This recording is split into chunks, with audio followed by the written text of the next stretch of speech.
God. Okay. So I want you to pray for one another. Pag-pray natin ang bawat isa. Let's pray. God has been so good. Come on everyone, let's pray. Lord God, thank you Lord for this opportunity. Lord God, maraming salamat po Panginoon sa pagkakita pagmamahal po niyo Panginoong Diyos. Thank you Lord for this moment God na as we pray together as a family Lord God, kayo po muna kayo po maghari Panginoon. Thank you Lord for this wonderful time. Salamat po Panginoong Diyos na kayo po yung manguna kayo po maghari. And today, we want to worship you. We want to glorify your name. There is no one like you, God. There's no one like you. Who can compare to your glory, to your majesty? There is no one.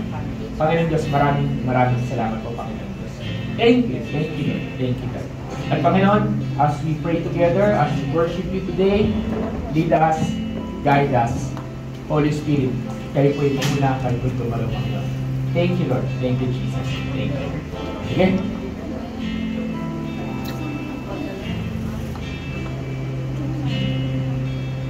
Again, let's worship the Lord, everyone.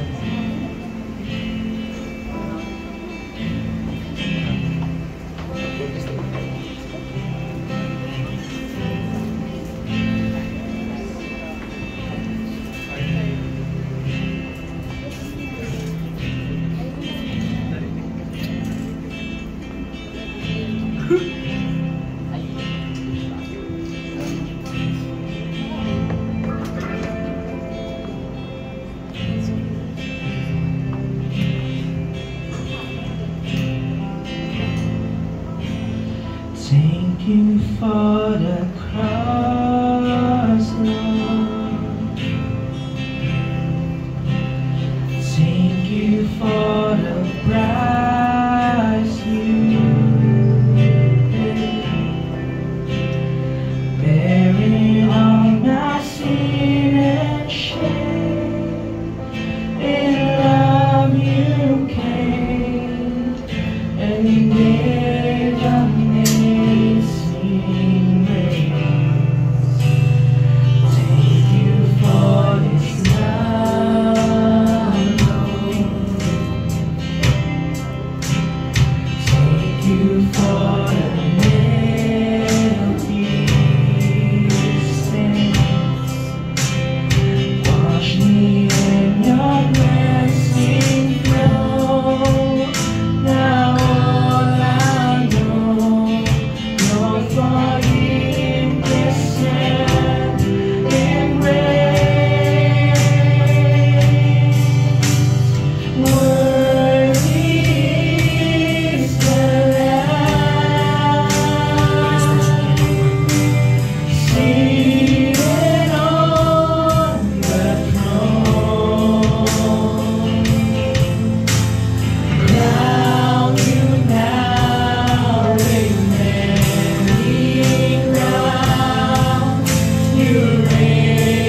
worthy of our worship.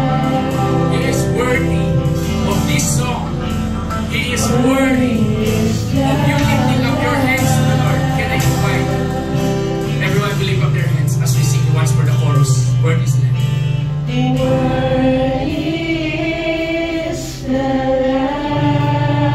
Come on, everyone, let's worship the Lord.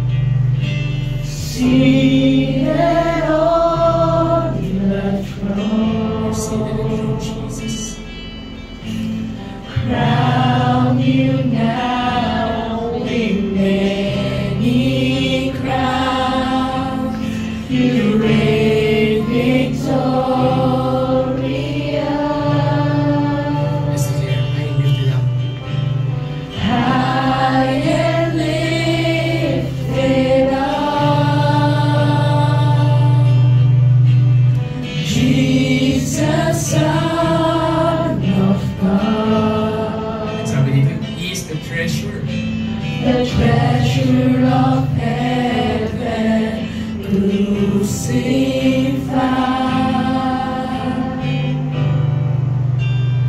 Worthy is the Lamb. Come on everyone, let's declare. Worthy is the Lamb. Just think about paano mo kakantahin ito pag nasa harapan mo ang Panginoon. Worthy is the Lamb. Think about how you're going to sing this in the front of Jesus. He is the Lamb of God. Worthy is the Lamb. He is the Lion of Judah. Lord, here are your people.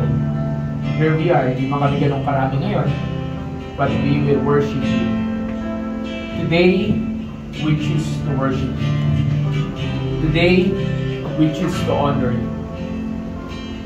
In this worship service, we're going in a journey. We are going in a journey where we will experience the power, the love of God, the love of Christ upon you right now.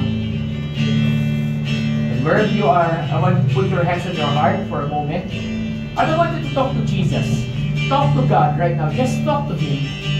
Just tell Him, Lord, salamat sa ginawa mo sa akin sa cross. Salamat dun sa dugo na tumigis. Salamat, Lord, doon sa pagpapakawal ng kasalanan. Salamat, Lord, dun sa nilinis mo ako sa lahat ng karumihan. Salamat, salamat, salamat. At alam mo, kung sino na nakakatinig ko kahit yung manonood ng video na to, I just want to tell you that no matter what you have done, no matter how far you have been to God, away from God, hindi maikli ang kamay ng Diyos. He loves you. He loves you. He loves you. Lord, at the cross, you never fail us, Lord. Come on, let's worship the Lord.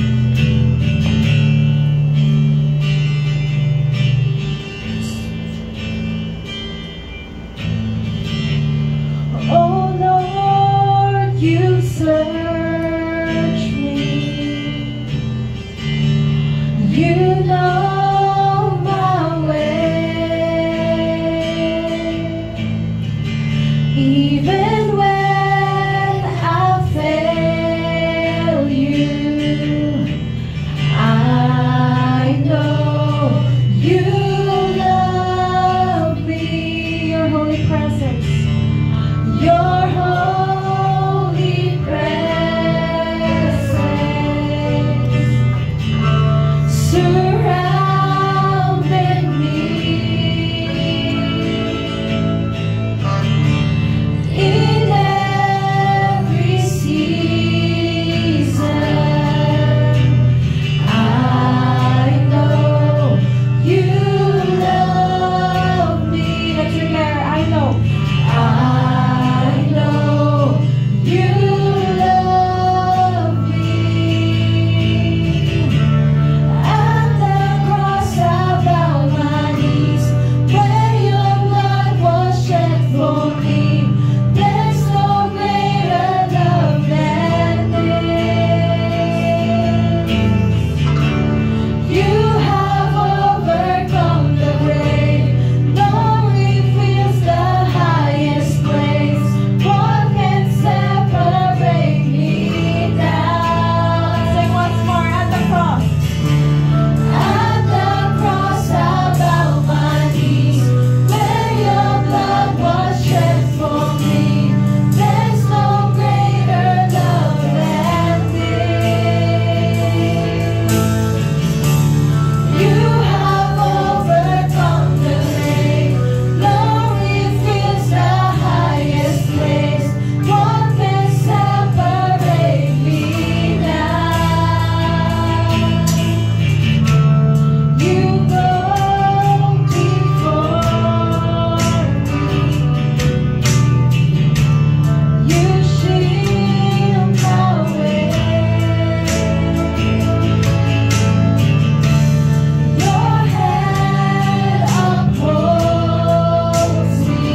sa last word niya, sa second last word, sabi niya, it is finished. It is done. He tore the veil. When you said that it is done. During those times, yung tinatawag, meron silang temple doon. Meron silang tinatawag na sanctuary where they offer sacrifices. At doon sa sanctuary na yun, doon sa temple na yun, meron doon isang kwarto. Na ang tawag doon sa kwarto na yun, tinatawag na Holy of Holies. Walang pwedeng pumasok doon sa Holy of Holies. Kasi yun yung pinakabanal, yun yung pinakasagradong lugar. Nandun yung tinatawag nilang Ark of Covenant. Nung panahon na yun, sinasabi nila, even though during sa panahon ni Jesus, nawawala na yung tinatawag na Ark of Covenant. Pero meron itong kwarto na tinatawag na Holy of Holies. At merong kwarto, merong lugar na parang ganito na para lang sa mga common people. Ibig sabihin tayo, hindi tayo pwedeng pumasok dun sa Holy of Holies kasi tayo ay hindi banal at yung Holy of Holies represents the holiness of God. In other words, we cannot approach God without sacrifice. We cannot approach God without bringing Him anything, any offering. Walang ganon. Kailangan bago tayo makalapit sa Diyos, kailangan natin ng sacrifice, kailangan natin ng offering. Pero on this very moment, on the day that Jesus died on the cross, on the day na sinabi niya, Ama, unto you I commit my spirit, to your hands I commit my spirit. His last word, his very last word on the cross. When He died, there's an earthquake, there's a thunder, there's darkness, at yung may malaking kortinang mabigat na humaharang sa pagitan ng tinatawag na temple where the common people can stay at yung Holy of Holies. Merong tinatawag na malaking kortina doon na mabigat, na matibay, hindi basta-basta napupunit. Pero yung sinasabi sa bridge, He tore the veil. Kasi during the time, napunit yung kortina na yon mula sa itaas, pababa. Hindi galing pababa, pataas. Napunit yung kortina yun mula sa ibaba, mula sa taas, pababa. Just imagine, paano mapupunit yung kortina galing sa itaas, papunit pababa, parang inispada. Napunit, symbolize that there are no more barriers. Symbolize that we can approach God. Symbolize that because of Jesus' sacrifice, hindi na natin kailangan magdala ng sakripisyo. Symbolize that God is closer to us. He is now, si Jesus yung naging tulay para makalapit tayo sa banal na Diyos. Is that an amen? Hindi ka ba natutuwa na you can worship now si Lord tulad ng ganito because of what Christ has done? Is that an amen? Diba? Kasi dati hindi natin pwedeng gawin to eh. Kasi may kortina. Wala nga literal kortina pero may spiritual na kortina. At dahil sa ginawa ni Cristo sa cross, pinunit na yung kortina na yun. Now we are free to worship the Lord. Now we are free to worship God. Now we are free to worship the Lord right now. We are free to worship Jesus. So I'm inviting right now. Why not give Him thanks? Why not give Him praise on your own word? Pasalamatan natin sa Panginoon, Lord. Thank you for saving me. Thank you for saving me. Thank you for saving me. Thank you, Jesus. Thank you, Lord, for saving us, God. Maraming salamat po, Panginoon. Thank you, Lord. Thank you, Jesus. Let's declare. He tore the veil. You tore the veil. You made a way.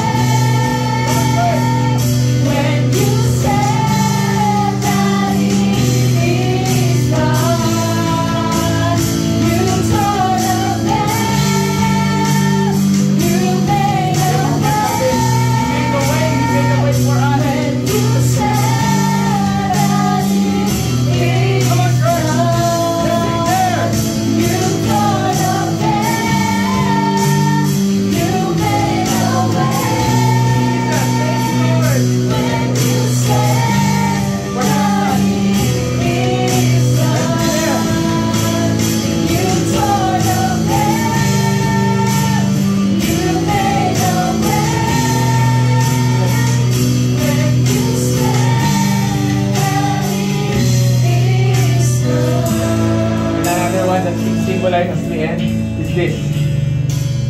Sinasabi niya, Anak, you can approach me now. You are a son, you are a daughter, we can approach our Father in heaven now. Pwede ka nang lumapit kasi wala nang bumaharap. Is that an amen? Ang tigil na lang sa paglapit natin, tayo na lang mismo. Pero ngayon, pwede na tayo lumapit sa Panginoon. Pwede ba natin palakpakan ang ating Panginoon, ang mahal tayo. Come on everyone, yung pinaka-the best na palakpak. Alam mo, nagpapag ng maraan para tayo makalapit sa Kanya lahat. Grabe Lord. Grabe. Panginoon Diyos, can I ask everyone to close your eyes and to lift up your hands right now, wherever you are. And Lord, thank you for this moment. What a beautiful moment. What a beautiful moment, Lord. We bless you, Lord. We love you. Amen. Okay. Palakpakan natin ng malakas sa ating Panginoon buhay. Grabe. Sige, tayo makakaupo muna po. Grabe, God is good. God is good. God is good. Grabe. Tapos yan, no? Ating mayan. Stuck na yata sa traffic. Pakicheck na lang. Sige.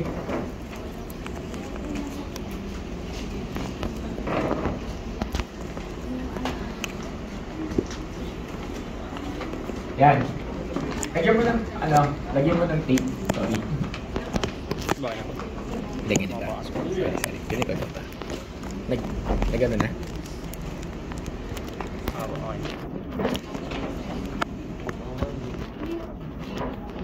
Okay. Yan. Okay. So, mag-break mo tayo saglit.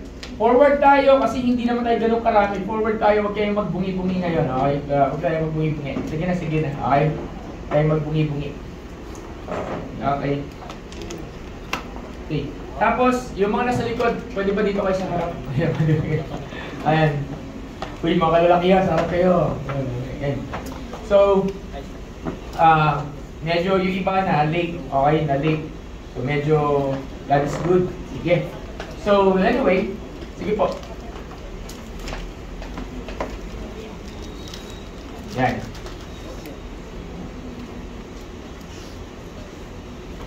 Medyo mainit mo. Nag-worship na tayo, minute na. Kung gusto niyo, yung Leo, yung electric pan, dali mo na dito sa likod, Leo. Yan, para. Okay, medyo mainit sa labas. Sino lumabas? Paka-check na yung Daniela. Ito, ano mo to? Taas mo to. Ito, taas mo na konti. Kasi masyado na kagal para tamaan. Ayan, okay? So, kailangan yata. Hindi, taas mo. Hindi naman ganyan kataas. Yung pantay mo. Sige, baba pa. Konti. Baba pa. Konti. Yan, okay yan. Okay. Sige, so konting tiyaga lang. Pero praise God pa rin kasi sama may aircon tayo at wala tayo sa oven. Di ba? So, hindi ko lang alam po ano yung sitwasyon sa iba. Pero we thank God. So, favor naman. Alam ko na kukunan ng camera to. But favor, pakicheck yung mga wala pa dito like sa Ate Maria. Kanina kakachat lang kaso nandun yung cellphone ko. So, pakicheck. Check nyo. Si Carol, check nyo. Okay? And so on, so forth yung baba. But anyway, with that, babaguhin ko ng konti yung setup natin. Mamaya ako magpapa-offering. But right, okay, I want you to get your Bible. Okay? So we're going to have a message. I want you to get your Bible. And in this word, kanina, pinaliwanag dun sa word is the Lamb, bago tayo magsimula ng ating praise and worship, ng ating pagkanta. Mapansin nyo, wala tayong joyful kasi nilagay ko sa dulo yung joyful. Mamaya natin kakanta yung mga joyful song. Why? Because kanina, bago kayo dumating, maagang dumating, napaliwanag ko yung ginawa ni Jesus, yung anong nagawa na kanyang dugo, lalo na yung nag-focus lang tayo kanina sa pawis, sa dugo ng pawis na nanggaling sa kanya. So He is that one that made the sacrifice for us. Okay?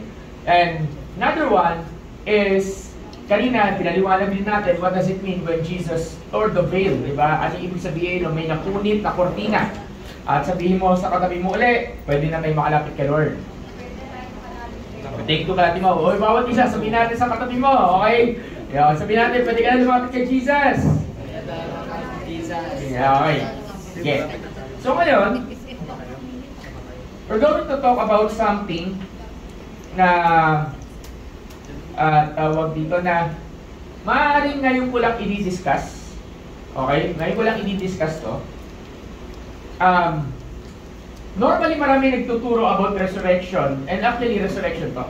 So, marami nang naturo about resurrection. Na ituro ko na what does it mean when, ano ba mga proof ng resurrection, anong evidence ng resurrection. So, meron daw sila sinasabi, hindi totoo yung resurrection, ninakaw daw yung katawan ni Jesus, hallucination lang daw yun, ano pa, kalokohan lang daw yun, hindi raw, ano, pero lahat yun na-refute, lahat yun napatunayan na totoo, at yung tomb ay empty. Sabihin mo, the tomb is empty. Sabi natin, the tomb is empty.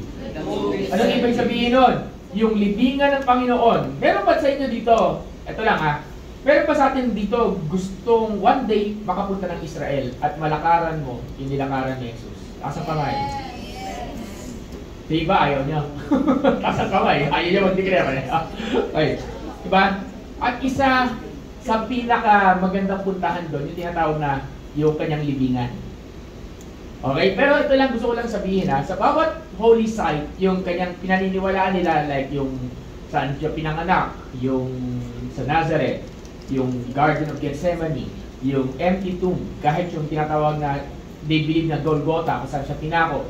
Lahat ng holy site na yon, may simbahan yon. Okay? May mga simbahan yon. Pastor, ano yung simbahan? Christian Church? Hindi, Catholic Church. May simbahan yon. It's both simbahan and museum. Okay? May mga simbahan yun. Pero they allowed na na makapunta, they allowed na na mabisita. So pag pumunta ka doon, makikita mo that the tomb is empty. Okay? That there's no one na nakalibing doon sa empty tomb na yun. So what's so good about the Lord is this. May proof ng empty tomb. May proof. Tapos may iba naman na sabi nila, hindi naman totoo na buhay si Lord eh. May tinatawag tayong historical Jesus. What does it mean historical Jesus? Historical Jesus, kasi kilala natin si Jesus sa Bible. Tama? Okay. Pero, nakabasa na ba kayo ng ibang book o ibang history book kung saan na-mention si Jesus? Yun. Yan ang tinatawag na historical Jesus. Anong ibig sabihin historical? That He was mentioned to different kinds of historical books, and I mean historical books, hindi sa Bible.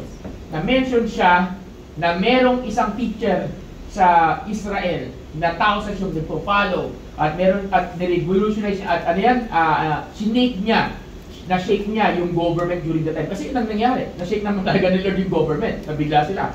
So, but sa kanila, sa historical books, hindi nila tinitingnan na God, si Lord. Kasi tinitingnan nila that He is a man. Isa lang siyang tao. Pero totoo nag-exist siya. So, hindi siya katang-isip, hindi siya fantasy ng isang sino mang author. He is a real person. Is that an amen? Amen. At ang patunay na totoong real person si Kristo is this. Yung tinatawag na meron siyang history, meron siyang proof. At ang patunay din na siya ay makapangyarihan kasi siya ay nabuhay muli. Okay. Ang pagiging Kristiyano natin, bago ako tumuloy ko sa verse ko, okay, sa topic ko, kasi kaya ko na-build yung foundation. Okay. Tayo, ang pinaka-pundasyon ng pananampalataya natin ay yung pagkabuhay muli ni Kristo. Kasi lahat ng great teacher, si Buddha, sino pa? Si Confucius, bigay pa kayo. Si Muhammad, sino ba? Sino ba kilala nyo? Diba? Si Kibuloy. Okay. Okay. Diba? Si Brother Eli, mga ganyan, okay? Lahat yan, namatay. O yung mga founder ng iba't ibang religion. Diba? Iba't ibang founder, yung founder. Lahat yan namatay. Lahat yan namatay. At hindi na nabuhay muli. Si Kristo lamang ang buhay. At meron siyang evidence na He is alive. Ito, pag-uusapan natin to. Okay. So therefore, kung merong evidence ng resurrection si Kristo, ito yung pundasyon, ang Christianity daw, ang Christianity lamang ang religion sa buong mundo na ang foundation ay ang foundation ng kanilang pananampalataya ay dahil sa isang tao na namatay at nabuhay muli. Ibig sabihin, kung mapapatunayan mong hindi nabuhay si Kristo, nonsense itong pinaggagawa natin. Okay. So ang foundation ng faith ng Christianity ay resurrection ni Lord. Resurrection ni Jesus Christ. Okay? So therefore, ibig sabihin, kaya mahalaga na mapatunayan natin, maintindihan natin yung evidence that He, paano masasabi? Madali kasi sabihin na buhay yung tao, pero ano yung patunay? Ano yung proof? Ano yung evidence? Okay? So wala akong panahon para pag-usapan yan ngayon, pero I'm inviting you, marami yan sa YouTube, marami yan sa mga, sa internet. Hanapin niyo si Josh McDowell, hanapin niyo si Lee Strobel, pag-aaralan niyo yung mga tao yan, sila talaga yung isang book, yung ganyang kakapal na book pinapublish nila just to prove to you that He is alive. Amen? Nagigits niya? At ang maganda dito, hindi nila ginagamit yung spiritual. Ginagamit nila real evidence that this person ay nabuhay muli. O diba? Saya. Kasi madaling sabihin sa Bible, nabuhay muli si Lord. Spiritual. Ano siya naman spiritual? Hindi. Anong patunay mo, anong kaya mong patunayan na ikaw nga, pag pinasok mo sa korte, tatayo, mananalo ka. Ayan. Nag-present sila ng maraming evidence. Okay? So sabihin mo sa katabi mo, sabihin mo, totoong buhay si Lord. Yan. Naniniwala ba tayo buhay si Jesus? Okay. So, isa sa evidence ng pagkabuhay ng Lord na napatunayan buhay si Jesus yung tinatawag nating witnesses. Sabi mo, witnesses. Witnesses. Ano witnesses? Mga nakakita, mga nagpapatotoo, mga nakasaksi, mga naka-experience na this person is alive. Okay? So ngayon, ang topic natin, kasi sa Bible, merong 8 times. 8 times na mention yung resurrection ni Jesus. 8 times nagpakita siya sa iba't ibang grupo ng tao. 8 times. 8. Pabira, hindi lang 3, hindi lang 4. Ilan? 8 times. Okay? Tapos, iba't ibang bilang ng tao yun. Okay? So, topic, ano ba yung significance? Siyempre, connect lang to. Ano ba yung significance nung 8 times na resurrection na yon? Bawat isa doon nagbibring ng victory. Bawat isa doon nagbibring siya ng significance sa buhay mo. Bawat isa doon, meron siyang meaning. Okay? Meron siyang meaning. Ito yung revelation ng Lord. So, ito yung nabit kong preaching. So, I want to share this something. This is not original from me, but I want to share this to you guys because this is something very, very significant. Okay. So, unang-una, kanina pa siya nagpakita. Okay. Makikita niyo sa Mark chapter 16 verse 9. Okay? Medyo maraming verse. 8 verse to ha. Okay. Kasi 8 times eh. Okay. Mark chapter 16 verse 9. Okay. Pakibasa ang Mark chapter 16 verse 9. Okay. 1, 2, 3. Go. Early on the first day of the week, after he had risen, he appeared first to Mary Magdalene. He appeared first. Kanino siya unang-una nagpakita? Mary Magdalene. Sino si Mary Magdalene?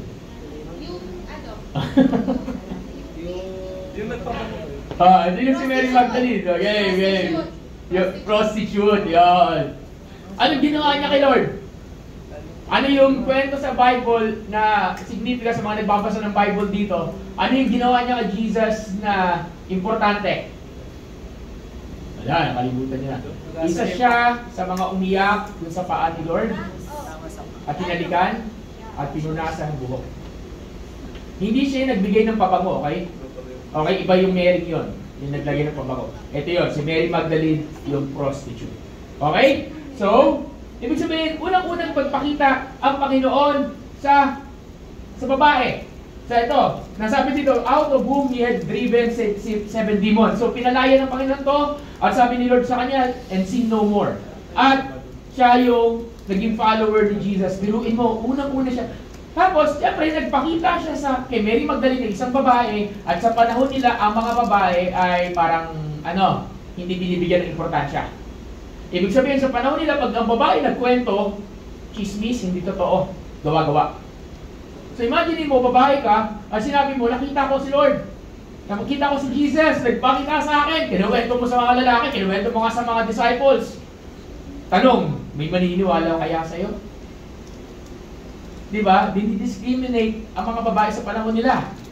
Pero bakit pinili ni Jesus magpakita sa babae muna? Para malaman mo na wala siyang pinipiling gender. Amen? Sa mata ni Lord, lahat equal tayo. Amen ba? Amen. Okay. So, pinakita niya dito. So dito, pinakita niya na, during this time, sobrang iniisip ni Mary Magdalene na she already lost the Lord. Siyempre, kaya nga nandun siya. Ang ginagawa niya doon ba? Siya nagpakita kasi may dadalhin siyang mga spices. May bibisitahin niya. Parang tulad ng ginagawa. Pag may namatay, bumibisita. Ganun ginagawa nila. And this time, Jesus appeared to Mary Magdalene, panahon ng grieving, panahon na nahihirapan siya, may pinagdadaanan, which is alam natin na napakahirap niyan. And sinasabi dito, Mary, I am alive. Tapos may iba pang kwento dito sa Bible kung saan gusto siyang hawakan ni Mary, at sabi ni Mary, wag mo akong sabi ni Lord sa kanya, wag mo akong hawakan. Meron doon. So, what does it significance ang ginagawa nito? There are times in our lives na kahit hindi na dinadaanan mo yung word na despair. Ano yung despair? D-E-S-P-A-R. O despair. Sabi mo natin, despair. Despair. Sino sa atin nakaranasan ng despair? Parang sobrang nawawalan ka na ng pag-asa. Parang hindi mo na kaya. Sobrang lungkot. Sobrang tumaob ka na. Talaga parang feeling mo, wala na. Wala na. As in, wala na. Despair. Diba? Parang napaka-negative na ng ano. Ang next ng despair, ito yung mga tao na nagkukumit ng suicide. And because of this, the significance of Jesus showing up to Mary Magdalene, despite of her despair, is this: you are victorious, and we are victorious over despair. Ibig sabihin, kahit maramdaman mo siya, kaya mo siyang ma-overcome. Amen? Amen. Kahit maramdaman mo yung hopeless situation, you can overcome it. Is that an amen? Amen. Bakit? Kasi nga nagpakita nga si Jesus sa isang tao in the moment ng despair. Para pakita niya, sabihin niya, anak, ano man ang pinagdadaanan mo, na pagtagumpayan ko na. Galing, di ba? Okay. By the way, sige. Then, pangalawa, kasi walo ito, bibilisan ko lang. Pangalawa, Matthew chapter 28, verse 9 to 10. So, una may nagpakita siya. Unang tao, si Mary. Okay. Okay. Pakibasa. Matthew chapter 28, verse 9 to 10. Okay, 1, 2, 3, go. That said, Jesus met them and said, "Good morning." They came up, took hold of his feet, and worshipped him. Diba? So, kanina siya nagpakita. Ulit. Okay, then just meet them and said, "Good morning." Taas mo ng konti, sa verse 8. Disciples. Ay, hindi disciples yan. Verse 5, sorry. Eto, dito ang kwento dito. Wait lang, nakalimutan ko ito eh. Kwento dito, hanapin, babae yan eh. Grupo ng mga babae. Okay? So, there's this group of women na pumunta sa libingan ng Panginoon. And during that time, nakita mo na, Daniela, na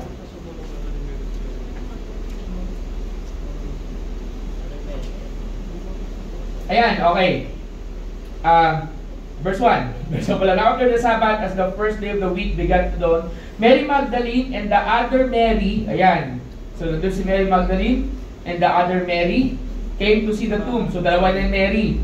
And behold, there was a great earthquake, for an angel of the Lord descended from heaven and came and rolled back the stone from the door and sat on it. His countenance was like a lightning, and his clothing as white snow, and the guards shook from fear of him and became like dead men. But the angel answered and said to the women, "Do not be afraid, for I know that you seek Jesus who was crucified.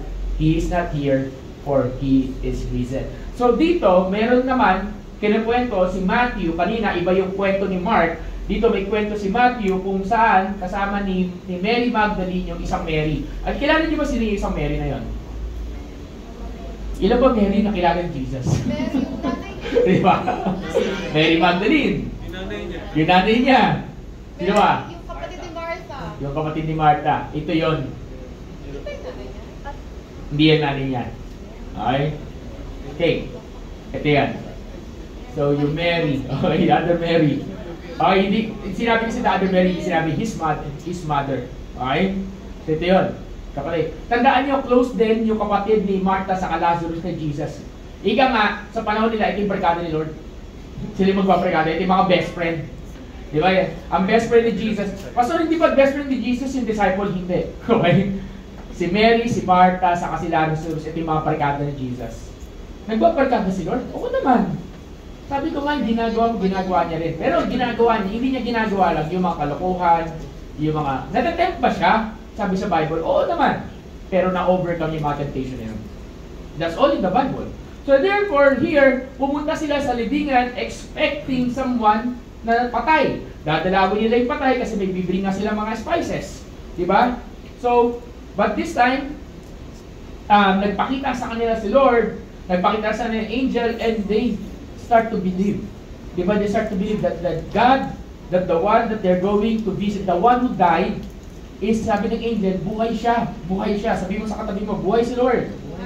Alam ko, paulit-ulit tayo, pero hayaan nyo na. Sabihin natin, buhay si Lord. Buhay si Lord. Diba? So, anong ibig sabihin nun? Yung dapat bibisitahin nilang patay, buhay pala. So, therefore, the significance of this is Jesus overcome death. Therefore, you have a victory over death. Amen ba? Amen. Napagtagumpayan mo at mapagtatagumpayan mo ang kamatayan. Madaling salita, hindi mo kailangan matakot sa kamatayan. Amen? Amen. Takot ka lang pag wala ka kay Lord. Pastor, anong ibig sabihin ng death sa isang Christian? Parang, paano ba? Transition? Parang level up? Parang, hindi, pininanan ko nga, sinisimplihan ko eh. Para magta-transform ka, kasi parang, hindi, siyempre, hindi pa naman, hindi naman alam talaga ang nangyayari during that time. Pero sabi nila, na mga bumalik yung mga na sa Lord, is talagang nagkaroon sila ng ng encounter na tinatawag ng near-death experience kasi nakakita sila ng liwanag and so on and so forth. May kaibigan tayo dito na nag-preach dito kung saan nakita niyo yung heaven and so on and so forth. So, nag-preach na rin ako about that. And patunay yon na because Jesus overcome death, you can also overcome death. Diba? Either physical death. There are people na mamamatay na lang na pero mabuhay pa. There are people na namatay pero nag-resurrect ulit. Pero namatay ulit sila. Siyempre, hindi naman forever na buhay yun. Diba? There are people. There's someone na dati sinusundan ko na preacher. Ang gawin, pinapanggaw siya paminsan-minsan. Ang pangalan niya si Kerry Blake. Kung saan yung anak niya inahulog sa mataas na floor. Patay yung anak niya. And he started to pray dun sa daughter niya. Started to pray paulit-ulit. Pinag-pray niya na paulit-ulit. Ayan, paulit-ulit niyang pinag-pray yung anak niya. To make the story short, pag ganyan na yung testimony na yon, nabuhay yung anak niya. Okay? Nabuhay pero bali-bali buto. Siyempre, taas ang floor eh. Patay talaga, literal na matay. Okay? Pero sabi niya, walang gagalaw sa anak ko. So he's praying. He's praying kasi naniniwala nga siya dito sa word na to. And because of that, nabuhay muli ang anak niya. And ngayon anak niya, nagsaserve. He overcome. Doon yung isa sa mga testimony na yan. If you will be given a chance, will you pray for someone na namatay? I tried it dun sa pinsa ko, yung alam niya nangyari sa akin last year, sa pinsan ko. So I really tried. Hinawakan ko talaga, Lord. I speak life. Ganun. Pastor, wala nangyari. Hindi naman nabuhay. May kwento rin naman kasi na ilang beses na kami pray, hindi nabuhay yung pinag-pray, pero pang 99 times, pero pag 100, dun lang nabuhay. We do not stop. Is that an amen? Is that an amen? Amen.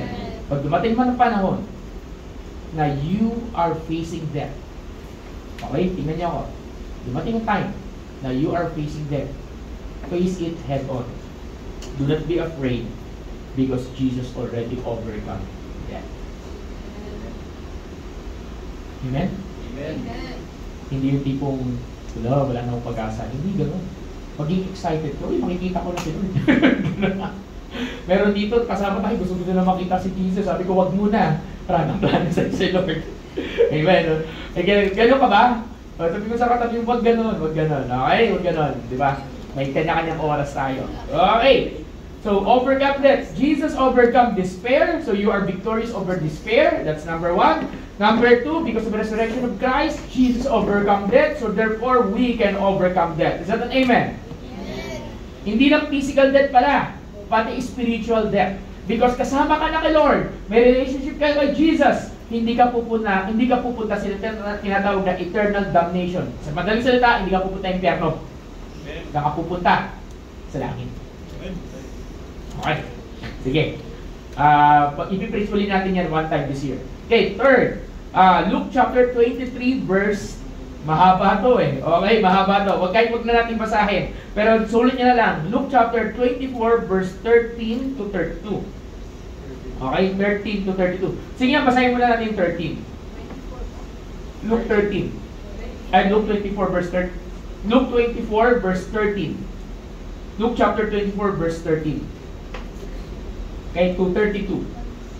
Yan yung kwento ng dalawang disciple na papunta sa isang lugar na tinatawag na Emmaus. Okay. Sabi dito, now that same day, two of them were on their way to a village called Emmaus, which was about 7 miles. Gano'ng kalayo 7 miles? Kilometers. 7 kilometers? Hindi, 1.6 ang isang ano eh. Isang 1.6 kilometer isang 1 mile eh. Mga 16 ang oval. Diba? Okay. Sino nyo na lang? Okay. Sino na. Okay. Mahilig maglakad ang mga tao ng panahon na yun. Malalayo. Okay. Ako na sila. Okay. From Jerusalem. So then, together, they were discussing everything that happened. Tuloy-tuloy. Di ba taking place? Anong dinidiscuss nila? Yung namatay si Kristo. Yun ang pinag-uusapan nila. And while they were discussing, arguing, nakikatalo, bakit gano'n? Bakit namatay? Kala ko siya yung ating tagapagligtas. Kala natin kung siya yung Savior. Kala natin siya yung nasa propesya. Nagtatalo sila dahil doon. Biglang luminaw si Jesus. Jesus himself came near and began to walk along with them. Kilala ba nila si Jesus? Yes, kasi parte sila ng disciples ni Lord. Hindi sila parte ng 12, pero parte sila ng mga disciples ni God. Parte sila ng disciples ni Lord. Linawin lang po natin. Merong 12 apostles si Jesus, pero hindi lang 12 ang kanyang disciple. Malinaw ba yan? Okay. Lahat ng pinakitaan niya dito, disciple niya lahat yan. So bilangin niyo lang kung ilan yan. Okay? So ilan na tao. So kasama pastor kasi disciple niya rin si Mary Magdalene. Oo naman. Yan. So naglakad si Jesus. May question na, but they were prevented from recognizing. Hindi nila nakilala si Jesus. Sino yung Jesus na to? Yung nag-resurrect na, namatay na. Tapos imagine mo, yung kilala mo, naglalakad ka tabi mo, kasi hindi mo mabukaan. Hindi mo mabosesan. Tapos, nakipagkwentuhan pa si Lord. Ayan, basahin niyo na lang yan. Di ba? Nakipagkwentuhan si Jesus. Ano ba pinagtatalunan ninyo? And so on, so forth.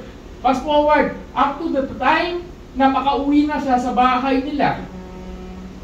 Pinaliwanagan sila ni Jesus. Pinaliwanagan sila, alam nyo, ito pala yan. Ito kasi ibig sabihin yan. Ito ibig sabihin ng pinagtatalunan nyo. Ito yung nasa prophecy. Ito yung meaning. Pinaliwanag sa kanila ni Lord yung bagay na hindi nila maintindihan. Pinaliwanag sa kanila ni Jesus at yung confusion nila nagkaroon ng clarity. Kaya sila nagtatalo kasi nakukonfuse sila eh. At minsan, pag ikaw confused, makikipagtalo ka, makikipag-argue ka, di ba? Kasi naliligaw ka eh. Hindi mo alam kung anong dapat eh. Pero dito, pinaliwanagan sila ni Lord. So, yung confusion nila nawala. Tapos, nung sabi nila, sa ka uuwi? Sama ka muna sa bahay namin, kakain tayo. So, niyaya nila, sumama si Lord sa kanila, kumain sila. Anong ginawa ni Jesus? Pinag-pray yung food. At after pag-pray yung food, nawala si Jesus sa harapan nila. At nabuksan yung mata nila. At sabi nila, si Lord yun ah. Si Jesus yun. Tapos sabi nila, hindi ba? Nagkukwentuhan tayo, nagkukwentuhan kasama siya. Yung puso natin sa mga sinasabi niya, nai-stir up. Natatouch. Galing, di ba? So what does it mean? Yung confusion nila nawala. It signifies that whatever thing that confuse you, because Jesus resurrected and Jesus overcome confusion, you have victory over confusion. Sabi mo sa katabi mo, huwag ka nang confused. Sabi natin, ulitin natin, I am victorious. Wala kasi natin, alam ko inaantok tayo. Sabi natin, I am victorious. I am victorious Over over confusion. confusion. Tingnan mo yung katabi mo, confused pa ba? Mukha kang confused. Di ba? Okay. Ibig sabihin ko, nalilito ka. Hindi mo alam anong dapat mong gawin. Hindi mo alam kung anong direksyon. Hindi mo alam, confused ka. Gulo-gulo ka. Meron, si Lord, ano ang opposite ng confusion?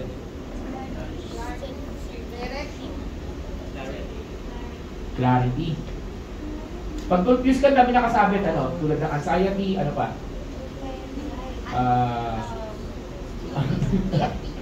Hindi ka at peace. So, ibig sabihin, pag ikaw mag-victorious over confusion, may kapahingahan ka, nagkakaroon ng payapa. Amen? Amen. Fourth. Okay. Ito na. Luke chapter 24, sulat nyo na lang kasi mahaba pa rin. Luke chapter 24, verse 36 to 43.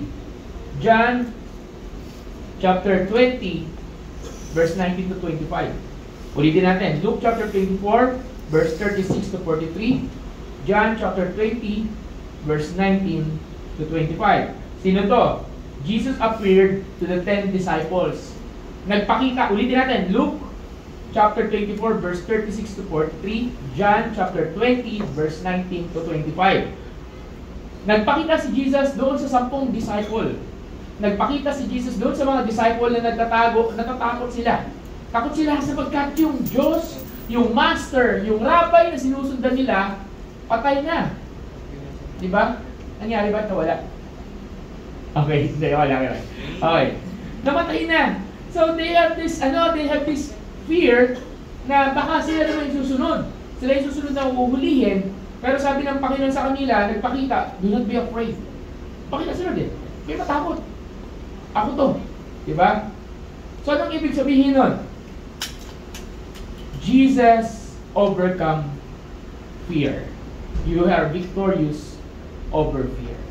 So yung mga bagay na kinakatakutan mo, tulad ng mga disciples, dumating ang time na natatakot ka, sabi mo sa katabi mo, overcome your fear. Diba? Ano ang bagay, tatanungin kita ngayon kapatid, ano ang bagay na kinakatakutan mo? At dahil natakot ka sa bagay na yan, nakaparalyze ka na. Hindi ka na makapukod, hindi ka na makagalaw, nandiyan ka na, nakastuck ka na, di ba? Diba? Dahil sa fear na yan, hindi ka maka-level up. Dahil sa fear na yan, you are, ganyan ka lang. But I just wanna say this, we can overcome fear, whatever it is, because Jesus resurrected for us. Amen?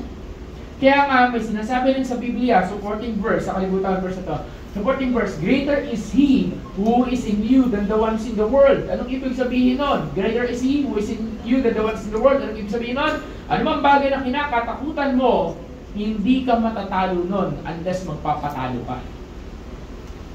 Yun yung word, unless magpapatalo ka.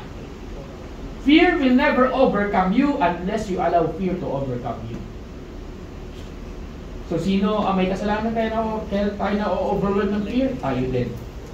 Inaalaw natin yung fear. Amen ba? One best example, simplihan natin. Nung pumunta akong Boracay, hindi ako marunong lumangoy. Okay? Yan na, sinasabi ko na sa inyo ha. Pag nag-swimming tayo, doon na tayo sa yung tamang gama lang. Kaya ko lumangoy mga simpleng-simpleng languya lang, pero ilang kuya sa open water, ibang usapan yon. Okay? Okay. Hindi ako tulad ng iba dyan na tuwa-tuwa pag may tubig. Okay, yan. Pagpunta Boracay, ano mga pinagagawa ko? Nag-paragliding kami. Ano yung paragliding? Paragliding yun nga, yung nilipad ka sa parachute, tapos naka life vest, di ba? So tuwing nag-i-speedboat, kasi pag nag-paraglide ka, pagka-transfer ka ng bangka at yung speedboat na sinakyan namin, parang hindi marunong mag-drive. Alam mo tataob, tapos paraglide ka. And guess what? Sabihin ko sa inyo, isa yun sa pinaka-nakakatakot na moment ng buhay ko. Diba?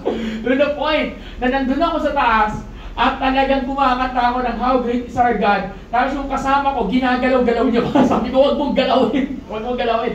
Andun yung fear. Diba? Andun yung fear. Pero, prior to that, atras abante ako. But for me to overcome fear, kailangan ko lang gawin yung paragliding na yun. Hindi ako yung tipo yung kasama ko, sabi, "Uy, bucket list ko yan. Halika, tayo, tita." Yung tita, yung mama ko sa kamama niya. "Ay, mag-paraglide tayo." "Kayo na lang, ganyan, kayo na lang ni Alan." Because, ako, wala, napilitan lang ako. Atras abante, talaga ba? until sa such time na nandun na ako sa itaas, and kumakot ako ng how great is our God, ino-overcome ko yung fear, tapos eventually nung nasa taas na ako, unti-unti nawala yung fear. Ganun pala yun. When you start to step forward for the things that you're afraid to do, and dinalasan mo yung pag-step forward, unti-unting mawawala yung fear na yun. Is that an amen? Lalo na kasama mo pa si Kristo. So, sabihin mo sa katabi mo, huwag ka nang matakot. Okay. So, ito mga disciples na to, bakit sila 10 disciples lang? Di ba 12 yun? Asan yung dalawa? Yung unang isa, namatay na. Si Judas. Si Judas. Asan yung isa? Yan. Ito yung next. Okay? Mark chapter 16 verse 14. Pakibasa. Mark chapter 16 verse 14.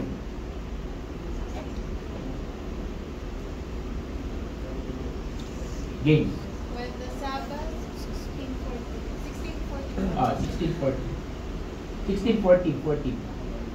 1:4.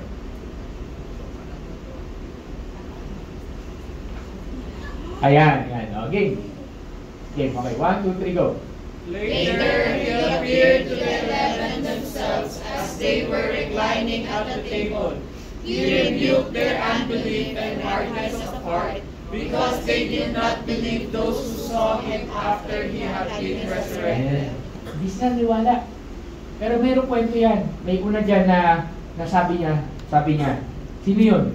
Sabi niya, hindi ako maniniwala unless makita ko yung butas sa kamay niya, ilalagay ko, papasok ko yung daliri ko sa butas ng kamay niya, sa butas ng kanyang kamay at sa sugat sa kanyang tagiliran. Sino yung tawag sabi nun?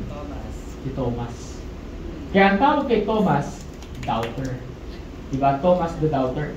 So itong Thomas na to, tapos nagpakita sa kanya bigla si Jesus at sabi, ito kamay ko, ito tagiliran ko. Hindi sila naniniwala eh. Ilang beses ba narinig si Jesus sa kanila, mamamatay ako na buhay, mabubuhay uli ako, mamamatay ako, mabubuhay uli ako.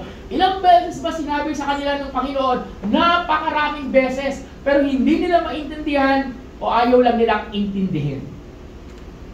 Kasi yun minsan ang problema sa atin eh. Maraming times na sinabi sa ni Lord, naiintindihan mo lang, ayaw mo lang intindihin. Tama? Ano ibig sabihin? Overcome doubt. You can victory over doubt. Normal sa tao ang nagdududa. Normal sa tao nawawala ka ng pananampalataya. Normal sa tao nang hirap dumarating ang time ng hirap maniwala sa gustong gawin ni God. Amen? Sobrang hirap. Pero I just wanna tell you everyone, you can overcome doubt because Jesus overcome it. Jesus resurrected. Pinatunayan ng Panginoon, buhay ako. Pinatunayan ni Lord yung kanyang sinabi sa mga disciples. Ibig sabihin, kayang patunayan ng Panginoon yung mga bagay na sinabi niya sa iyo ay totoo at isang araw mangyayari. As long that you are following the Lord. Yun yung word, as long. So sabihin mo sa katabi mo, huwag ka na magduda. So kanina yung fear, ngayon duda. Sino dito doubtful? Lagi ka may duda. Diba? Lagi na lang. Diba? Hear God, listen to the Lord, believe the word that He is saying. Okay, number 6. Sabi kasi waluto, diba? So ilan na disciples si Jesus? Binilang niyo ba? Okay. Okay, number 6. John, ano ulit to? Ito, mahaba-haba to. Okay, basahin nyo sa bahay. John chapter 21, buong 21. Ito yung panahon kung saan nagpakita si Jesus sa 7 disciples kasama si Peter na nangingisda sila during that time. Nagpakita si Jesus, na doon sila sa kalagitnaan ng lawa. Sabi ni Pedro, ang context noon, sabi ni Pedro, mangingisda lang uli ako. Tapos, nangingisda siya kasama yung ilan sa mga disciples. Tapos, nakita nila na may sumigaw doon sa pangpang. At sabi, may huli ba kayo? May huli ba kayo? Sabi, wala kaming huli. Tapos sabi, ihagis nyo yung lambat ninyo. Magkakahuli kayo. Hinagis yung lambat, nagkahuli sila, nagkaroon sila ng maraming huli, at na-realize ni Pedro, si Jesus yun, si Lord yun. Tapos ang ginawa niya, galing sa gitna, nasa gitna sila ng laot, hindi niya na hinintay pumunta yung bangka sa Pangpang. Anong ginawa niya? Nag-jump siya sa Pangpang, lumangoy papunta sa sa Pangpang. Sa sobrang sobrang excited niya makita ang Panginoon. So ito yung second time na nakita niyo si Jesus sa buhay. At nag-break pa sila together. Pero ano yung point ito? During this time, this is the time na sinisisi ni Pedro ang sarili niya that he denied Jesus 3 times. Ito yung time kung saan hindi pa siya nakaka-recover. At yung John chapter 21, ito yung time na habang nagbe-break pa sila, tinanong siya ni Lord, Pedro, mahal mo ba ako? Oo naman, Lord, mahal kita. O, feed my sheep. Pedro, mahal mo ba ako? Oo naman, Lord. Mahal na mahal kita. O, feed my lamb. Pangatlong beses, Pedro, mahal mo ba ako? Lord naman. Nakakatampo ka naman, nakakaano na yan ha. Oo, mahal kita. Ewan ko ba't paulit-ulit. Parang di ka naniniwala sa sinasabi ko. Feed my sheep. 3 times failure, 3 times deny, 3 times na in-acknowledge, 3 times na in-enforce ni Lord na meron siya pinagkakatiwala kay Pedro. What does it mean? It means no matter what failure you have, you are victorious. You can be victorious over it. Isn't that amen? Sige, pwede ba natin palakpakan natin Panginoon? So sabihin mo sa katabi mo, you are victorious over failure. We are victorious over failure. Sino dito, meron pang failure? So, ilan na? So, di ba, you are victorious over despair. We have victory over despair. We have victory over death. We have victory over confusion. We have victory over fear. We have victory over doubt. We have victory over failure. Si Pedro nag-fail, pero ni-restore ni Lord. So, don't ever think because of failure, hindi mo na kayang tumangan. Amen? Mananatiling failure ka because you choose to do so. You only become a failure kasi pinili mo manatiling failure. Pero pag himingi ka ng tulong sa Lord, sabihin niya sa'yo, anak, of course may consequences. Of course may papagawa siya sa'yo ng mga bagay na ayaw mo. May mga papagawa siya sa'yo mga bagay na hindi mo gusto. Pero sabihin naman ng Lord, ano ba, mamili ka ng gusto mo, ma-restore o manatili dyan. And if you choose to be restored, God will restore you. So, Pastor, bumagsak ako sa grades ko. Okay lang yan. Bumawi ka uli next time. Di ba? Parang gano'n, di ba? Pastor, nag-fail ako kanina, di ba? Pastor, may nagawa ako napasagot ako, nagwala kami, di ba? Nagkasgawan kami, and so on, so forth. Okay lang yan. Di ba? Nag-away kami, nagkaroon ng rage. Di ba? Nag-fail tayo sa response natin. Okay lang yan. Nagkapatawaran. Overcome failure. Tapos mamaya, kumakain na kayo sa itolokin. Di ba?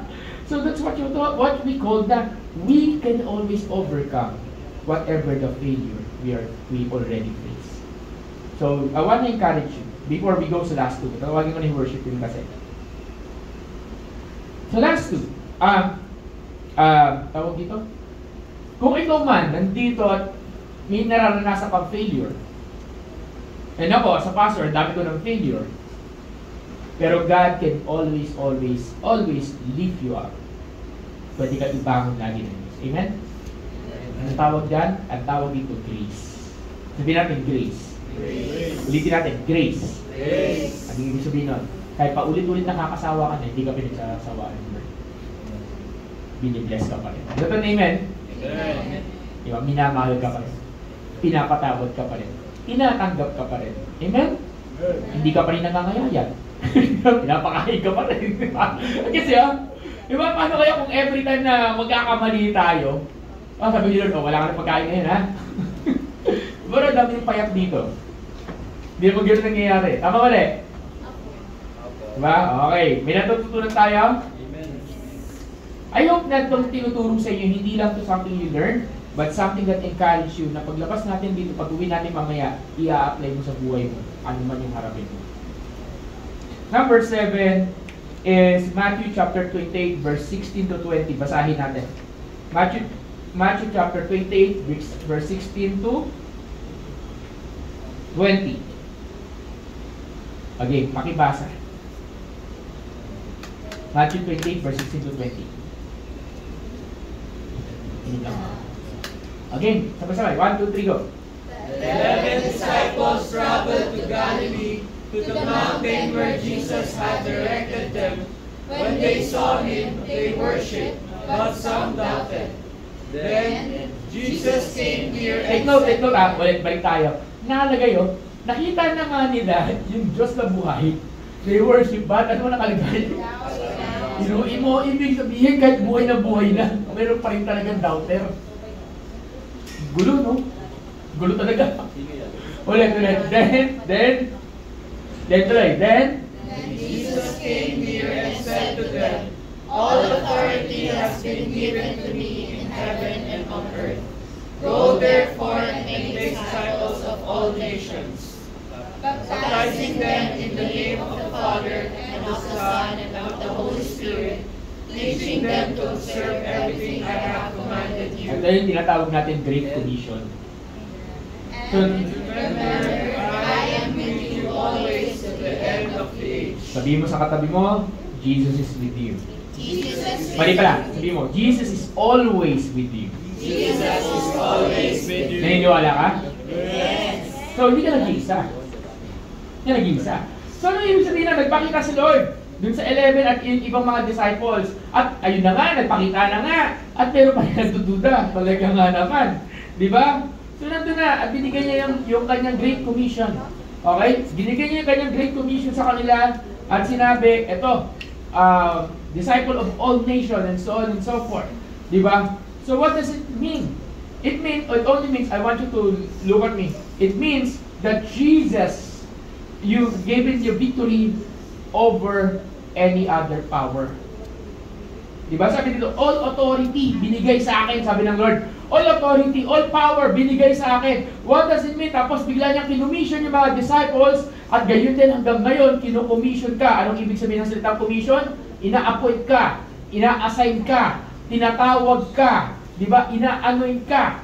At therefore, kung sinabi ni Jesus, all authority and power was given to me, pag kinumission kita, binibigay ko rin yung authority and power over you.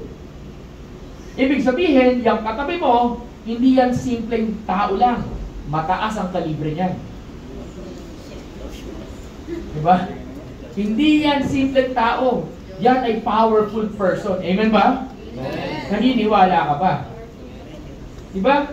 Kasi may authority binigay sa si Lord. May power na binigay sa si Lord. Pastor, kailan ko makikita yon? Kailan ko makukuha yon? Kailan ko mararanasan yon? Pag sumunod ka.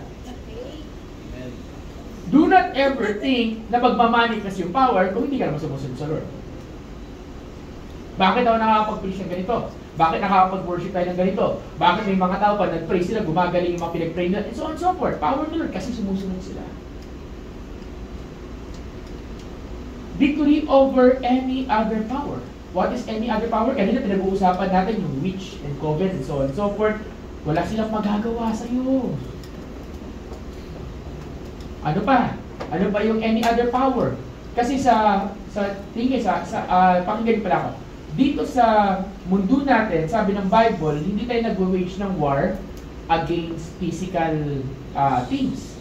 But we wage war in spiritual things. What is not carnal and flesh, it's spiritual. What is spiritual things? Mga bagay na hindi mo nakikita. Hindi mumu, I'm not talking about mumu or spiritual. There are more than that. Merong spiritual realm. And ibig sabihin ng victory over any power, walang pwedeng mag-overcome sa'yo. Kahit gaano pa siya sa tingin mo na makapangyarihan, kahit ano pa tingin mo sa kanya, kaya siyang i-overcome. Amen?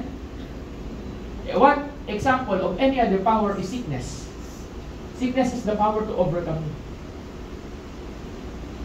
But if you will make a stand at tatayuan mo yung sinasabi ng Word of God, you can overcome sickness.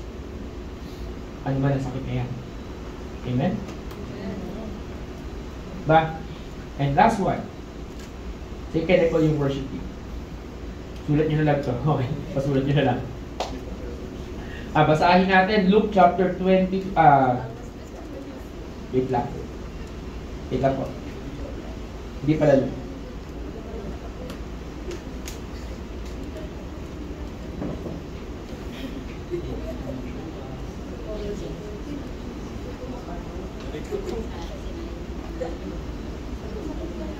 Okay.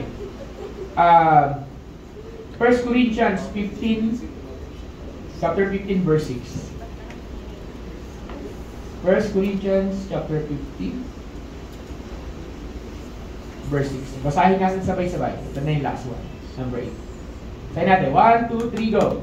Then he appeared to over 500 Ilan? brothers and one died. Ilan? 500. Over 500. At one time. Disciples. 500. Kumit nyo kanina. Pastor, kailan nangyari yan? Resurrection. Over 500 people during sa time, nagpakita siya at sinabi, pinakitaan niya to. At hindi ko alam kung binigyan niya muna ano, siguro binigyan sila mga assignment, commission, 500. Tapos sabi, isa sa dinidispute, isa sa sinasabi ng tawag dito ng mga nagre-refute o nagsasabi na hindi totoong nabuhay si Lord. Kasi nag-hallucinate to yung mga tao. Pambira, hallucination, 500. Anong tinira ng 500? So, isa may nakita na yung Jesus imagination lang nila, 500. Sabi, yun yung tinatawag na theory of hallucination. Si Jesus daw hindi talaga nabuhay, hallucination lang daw yun. Paano papaliwanag? 500. They appeared over 500 brothers and sisters. Brothers lang nakalagay dito, pero take note, may babae siyang disciple. Sa Bible, hindi sinasama ang bilang ng mga babae. Okay, pero meron yan. Most of them will remain present, but some of them will fall asleep. And what does it mean? Yung iba buhay pa. Yung sinusulat niya Apostle Paul to, at yung iba namatay na. So, what's the point? It's the proof ng witnesses na meron ka mga saksi na nakakita na buhay ang Panginoong Hesus, that He is alive, so therefore, wala nang question kung buhay, kung talaga totoong nabuhay siya. Ang daming witness, so therefore, totoong nabuhay siya. Amen ba? It's more than enough. Pero, more than pa doon, yung significance nito is this. Sabi dito, He confirmed the completion of His mission. At dito na rin, pinakita niya sa Acts chapter 1, verse 3 to 8, yung commission na sinabi niya sa mga disciples niya, wait for me in Jerusalem, I will give you the Holy Spirit. At sa Acts chapter 2, dito sa 500 na to, more than 500 na to, kasama na yung mga disciples na dito 12, merong 120 nag-respond. 120. Hindi porke nagpakita sa si Lord, magre-respond ka, ha? Hindi porke na-encounter mo si Jesus, magre-respond ka. Hindi porke narinig mo boses ni God, magre-respond ka. Sana ganun lagi. 500. Nagpakita siya sa 500. Pagdating sa Acts chapter 2, iilan na nakita dun sa upper room? 120. 120 yung naka-receive ng Holy Spirit. 120 naka-receive ng gift of tongues. 120 yung naging preacher, missionaries, and so on and so forth. At yun ang simula ng church na hanggang ngayon nangyayari at dumadami. Ano patunay na buhay ang Panginoon? Nabago niya ang buhay mo, patuloy niyang binabago ang buhay ko at buhay natin. So, amen. Diba? So, therefore, what does it mean? What is yung number 8 means? It means, natapos ni Lord ang kanyang trabaho. So, therefore, He is victorious over all things. Can I ask everyone tayo tumayo? Okay. Can I call you move worship team? He is victorious over all things. He is victorious over all things. Ellen, dito ka muna sa keyboard. Ikaw muna dyan. May kakantahin ka na sa close the lights.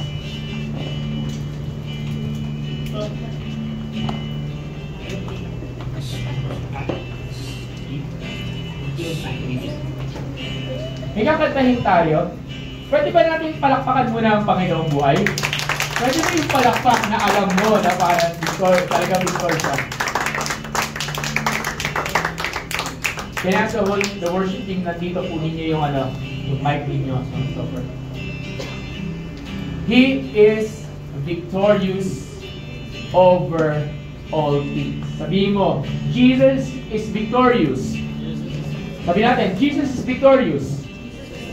Kasi natin, Jesus is victorious. Therefore, I am also victorious. Anong ibig sabihin ng He is victorious over all things? Ibig sabihin, yung bagay na yon, ano man ang bagay na dinadaanan niya, ano man ang bagay na nadaanan mo, ano man ang bagay na pagdadaanan mo sa buhay na to, matagumpay ka kapatid. Magtatagumpay ka. Yun. Kantahin natin to. Kantahin natin. Alam ko, hindi nyo alam masyadong itong kanta na to, but let's sing this.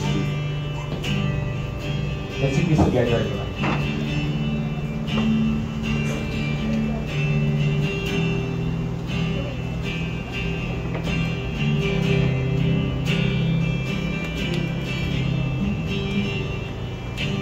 The moon and stars they were, the morning sun was dead, the Savior of the world was fallen. His body on the cross, His blood poured out for us, the weight of every curse upon Him. One final breath He gave as heaven looked away. The Son of God was laid in darkness. A battle in the grave, the war on death was waged. The power of hell forever broken. The ground began to shake, the soul was rolled away. His perfect love could not be overcome. Now death, where is your sting? Our resurrected King has rendered you defeated. Forever He is glorified. Forever He is lifted high. Forever He is risen. He is alive. He is alive. Forever. Forever He is glorified. Forever He is lifted high. Forever He is risen. He is alive. Pwede ba isa pa? He is Forever. Forever He is glorified. Forever He is lifted high. Forever He is risen. He is alive. He is alive. Lord, we come before you right now. And you are awesome, you're amazing. Now, can I invite you, ito yung kwento, di ba, nagsimula tayo kanina sa kanyang sacrifice, then we sang yung word is the Lamb. Then kinanta natin yung at the cross, kung saan tinanggal ng Panginoon yung harap, di ba? And ngayon narinig mo yung power ng resurrection ni Lord, anong ginawa niya. And now we're singing something, we're singing to Him about His resurrection. This is the song about resurrection. This is a song that He is our resurrected King. So I'm inviting you to sing it about for the top. Come on, let's make it a declaration. Let's sing this. The moon and stars they wept, The morning sun was there. The Savior of the world was fallen. His body on the cross, His blood poured out for us, the weight of every curse upon Him. One final breath He gave as heaven looked away. The Son of God was laid in darkness. A battle in the grave, the war on death was waged. The power of the Lord forever. The ground began to The day of resurrection. the soul was rolled away. His perfect love could not be overcome. Declare, declare. Now that where is your sin, our resurrected King has rendered you defeated. Forever He is glorified. Forever He is lifted high. Forever He is risen. He is alive. He is alive. Forever He is glorified. Forever He is lifted high. Forever He is risen. He is alive. He is alive.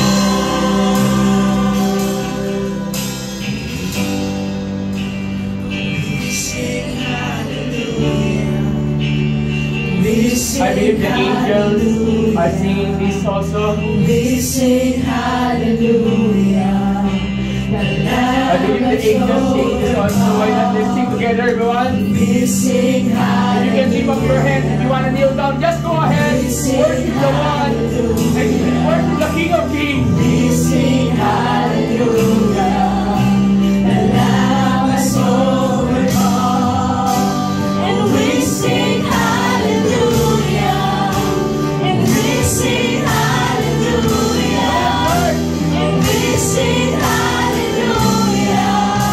The Lamb has overcome. And we sing hallelujah. And we sing hallelujah. And we sing hallelujah. The Lamb has overcome. And we sing hallelujah. And we sing hallelujah. And we sing hallelujah. The Lamb has overcome. Jesus. Declare. Declare. Declare. Declare. The ground began to shake. This is what happened on the day of resurrection. The ground began to shake, the stone was rolled away. His perfect love cannot be overcome. One more. The ground began to shake. Look at it. The ground began to shake, the stone was rolled away. His perfect love One more. Come on. be overcome. The ground began to shake, the stone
room.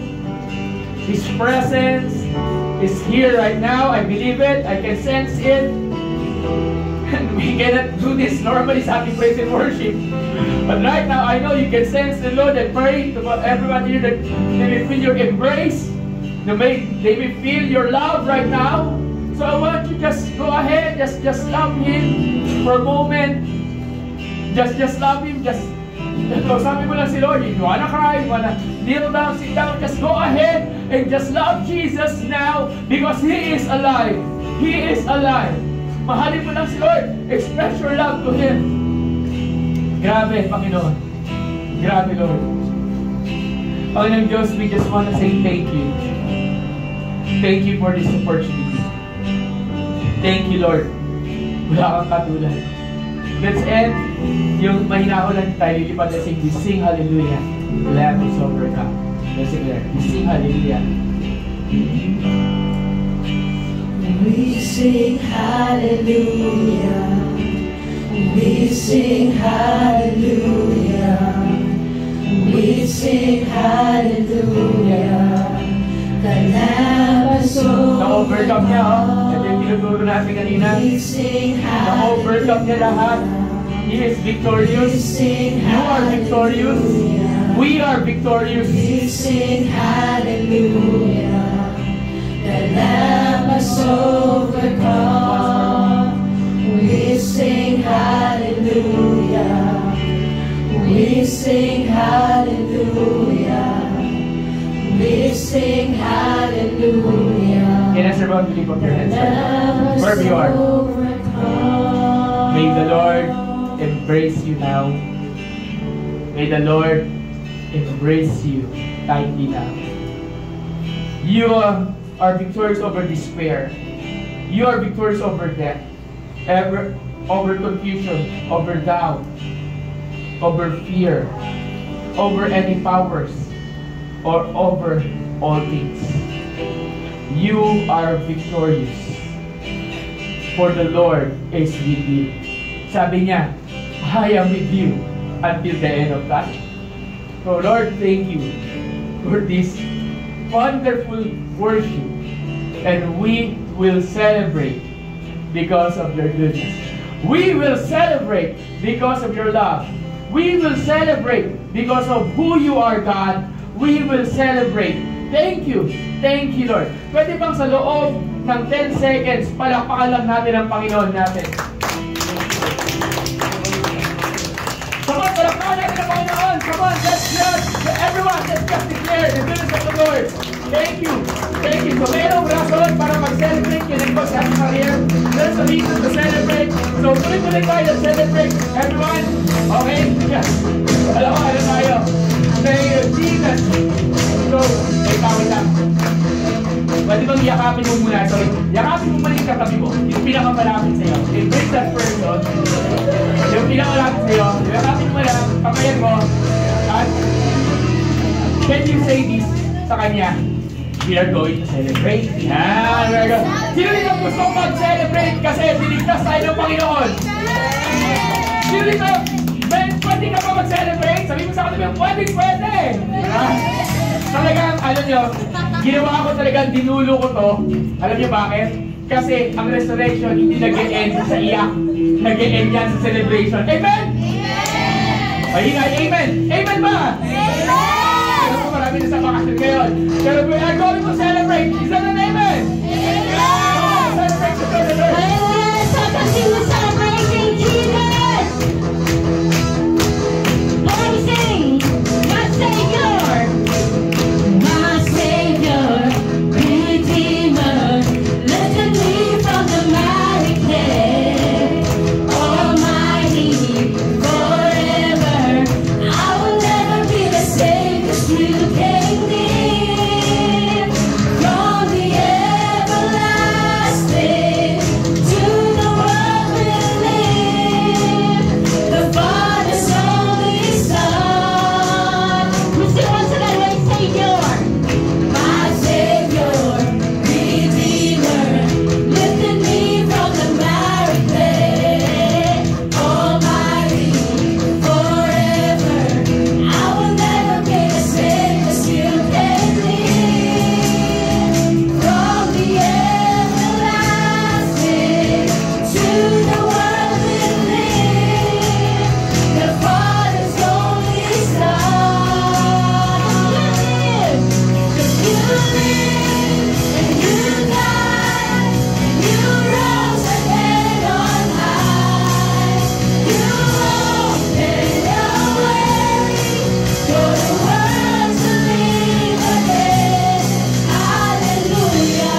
You have saved me, and oh, what a glorious day! What a glorious way! That you have saved me, and oh, what a glorious day! What a glorious way!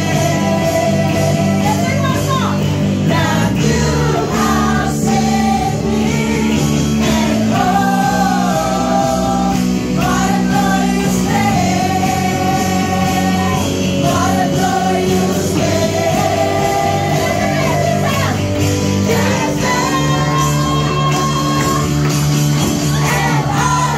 happy day, happy day. You wash my sin away. Oh, happy day, happy day. I'll never be the same. Oh, happy day, happy day. You wash my sin away. Oh, happy day, happy day. I'll never be the same. Oh, happy day, happy day. You wash my sin away. Oh, happy day, happy day. I'll never be the same. Palakpakan natin ang Panginoon natin. Come on everyone! Yung masayang palakpak para sa Lord! Grabe! Grabe! Pwede bang... Kaya mo ganila? Pwede bang, ano pa ng partner mo, yakapin mo lang. Let's go now! Let's go now! Sabihin mahal ka ng Panginoon. Grabe! Grabe! We're going to end. Mamaya yung opening natin sa conference meet. Saka yung kasama na yung ating preparation sa camp. We're going to end here. Okay, ayaw kasing, wait, listen. Ayaw kasing sirain yung momentum natin kasi mag-opening. Okay lang ba sa conference meet? Mag-picture taking muna tayo bago tayo Okay na, everyone, let's lift our hands to the Lord. And right now, God, thank you. Thank you. Sabihin mo nga, thank you, Jesus! Thank you, Jesus! Amen. Thank you, Lord, sa ginawa mo sa amin, sa cross. Thank you. Niligtas mo kami. Thank you. Tinatawad, nilinis, bagong buhay. Thank you. Kasi nabuhay ka uli at kasama kami doon sa resurrection na yon. May bagong buhay kami, Panginoon. Lord, pagpalain po ninyo bawat isa ng dito at mga manonood dito. I speak upon you the blessing of the Lord. You are the head and not the tail. You are above and not beneath. You are blessed beyond measure. You are amazing. Your identity is established. I declare upon you the goodness of God shall come forth because Jesus is alive. Jesus is alive. Jesus is alive. And He is with you. Lord, maraming salamat po. Thank you for everything that you have done. Thank you, Lord. In the name of Jesus, and everyone says, Amen.